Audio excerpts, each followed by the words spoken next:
Pastor Jeff here. Let's talk about church hurt in this week's installment of Wednesday Encouragement. I know what you're thinking. How is church hurt encouraging? Let me explain. I grew up in the church and I've been hurt by people inside the church more times than I can count. All things considered, I should be an ex-evangelical by now. I don't mean to oversimplify, but at the core of this problem is God's people misrepresenting him. The church I pastor is over 75 years old and is situated right on one of the main streets in our town. And it's not uncommon for me to engage with people who are walking by who tell me that they used to come to our church. And their reason for leaving involves some kind of church hurt. And I find myself responding by saying, I know I wasn't the pastor then, but I'm the pastor now. And on behalf of our church, please hear me say, I'm sorry. What pains me even more is when I was the one who did the harm.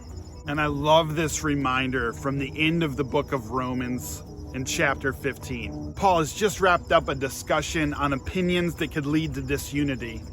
And then he tells the church in Rome to take on the mind of God. Let him encourage us to view each other the way he views us. And then in Romans 15 verse 7 he says, accept one another then, just as Christ accepted you, in order to bring praise to God.